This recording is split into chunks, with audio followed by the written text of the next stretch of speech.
אני אספר לך סקופ קטן. יש מאות תיקים שקשורים למחאה ולהסתה, שהמשטרה רוצה לנהל חקירה לגביהם. הם תקועים אצל הפרקליטות פשוט לא מגיבה, לא כן ולא לא. למה התושבים המשטרתיים, לא רק הפרקליטות, ברגע שהמשפטנים נמצאים ברובם בתוך מחנה פוליטי והם מחליטים לעשות דין לעצמם, זה כבר בכלל לא משנה מה המשטרה תעשה.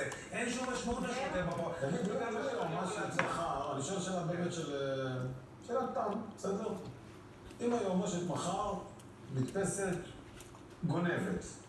שהבן שלה גונב. אין מי שעומד אותה לדין. כבר ראינו. המשטרה יכולה לעצור אותה. אני רק יכולה לומר... המשטרה לא יכולה לעצור אותה בלי אישור של עצמה. היא הכניסה את ההנחיות האלה, בגלל אם היועמ"ש מבצעת עבירה פלילית, המשטרה יכולה לעצור אותה. אם שופט, מה קרה? שופט אי אפשר לעצור אותו? שופט נכנס באישור של מי? של היועמ"שית. בסדר. מה קרה עם הכל עובר אליה? לא. היא קולטת אני אומר לך שאפשר לעצור אותה.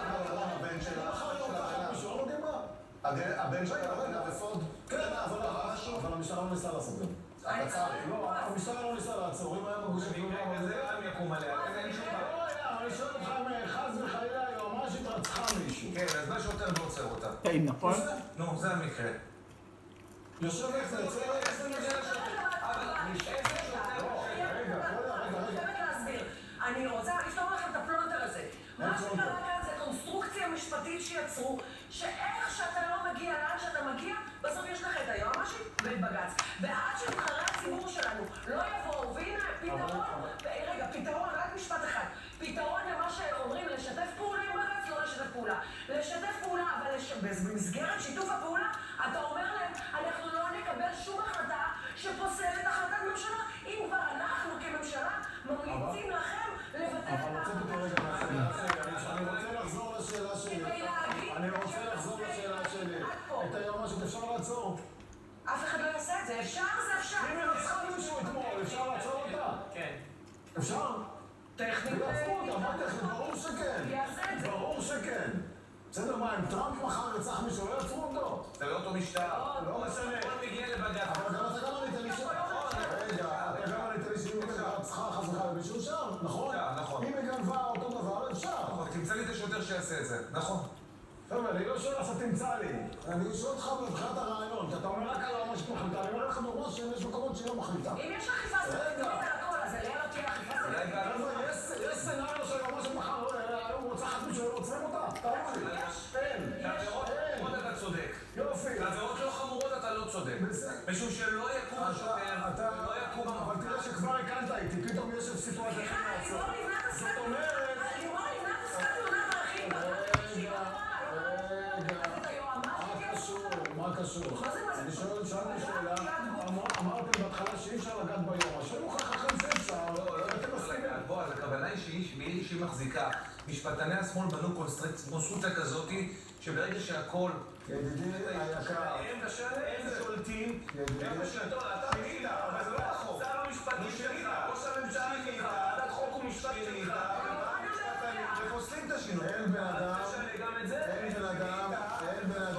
שאי אפשר לעצור אותו, תלוי בעבירה אני המסכים. מסכים לעצור, אבל ברגע אתה כבד, תלוי בסיבה. ברור לך שאם הייתה עושה עבירות מהסוג שאמרנו, לא כתוב עליה. במבחן המאבטח. אני מכיר. מה שאני חותר בשורה התחתונה, שאם אתם בממשלה טוענים שהיא עבריינית, תעצרו אותה! ואם אתם לא מסוגלים לעצור אותה, אבל תתנו כלום. ואנחנו מוכרחים שיש לנו אפשרות לעצור אותה בדברים מסוימים. אם היא פוגעת במדינה, גורמת להסתה, לפי מה שאתם אומרים, כן, אני מצטט אותם. אומר שר יריב לוין, אני מצטט אותו, שהיא גורמת, היא מביאה את זה לטרור. זה מה שהוא אומר. תעצור אותה. אם לא, תפסיקו לדבר. תפסיקו להקל, אי אפשר, כן אפשר. עוד נדבך קטן כזה. אחרון, זה לא נגמר רק בה. יש כמות אדירה של משפטנים שמינו אותם על בגלל השקפה פוליטית מסוימת, שמכניסים לתוך כל ההחלטות שלהם את השקפת עולמם האישית, והם שולטים כמעט בכל נושא בכל עניין. חבר הכנסת צבי סוכות מצטרף אלינו, שלום לך. שלום מאוד, צהריים טובים, רק אם תרשה לגבי הדיון שהרגע עשיתם, אני בעבר ביררתי את זה גם עם הייעוץ המשפטי של הכנסת, כי אתה יודע, זה לא דברים באוויר, היו דברים בגו. היה פה השר לביטחון לאומי שהוא בא ואמר, יש לי עדויות שהיועמ"שית לממשלה, היא הלכה ודיברה עם איזשהו קצין, אני חושב בלהב, שיתפור לו תיק. ואנחנו גם שוב נגדל על זה תלונות, ואני וחבר הכנסת רוטמן הגשנו תיקון חקיקה בעניין הזה, כדי לייצר מנגנון שיאפשר לחקור גם את היועמ"שית וגם את פרקליט המדינה, כי באמת היום לפי כל מיני טענות, באמת מה שאמר נאמר קודם באולפן זה דבר נכון. אין היום אף גורם במדינת ישראל שמוסמך לחקור את היועמ"שית, מפני שהיא עומדת בראשות התביעה, היא עומדת בראש כל המערכת הזו, ולכן בקצה אין מישהו שמוסמך לחקור את היועמ"שית, עשינו את זה בחקיקה, מקווה שהוא יעבור. ואם היא ביצעה עבירה, אז לפי החוק הקיים.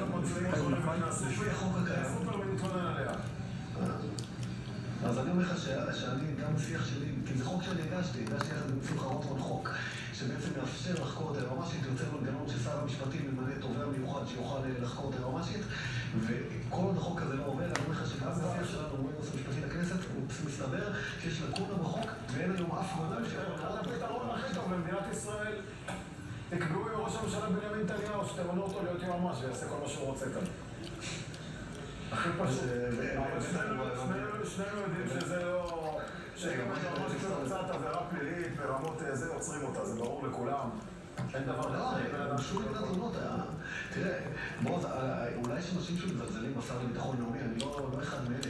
השר לביטחון לאומי של מדינת ישראל, שעומד יו"ר מפלגה, הוא אחראי למשטרה, הוא בא וטען שהיועמ"שית תפרה לו תיק ויש לו עדויות לדבר הזה.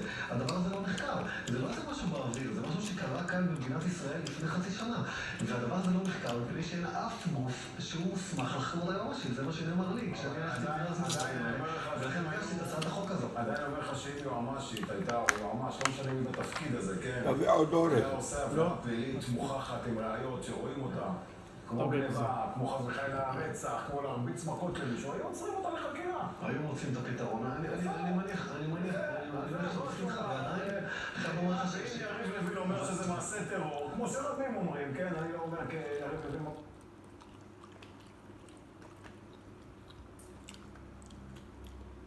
מה קרה?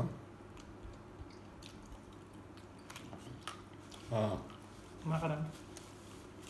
מה? צריך ללחוץ. יש זמן שאתה לא לוחץ, זה נכבה. איפה זה?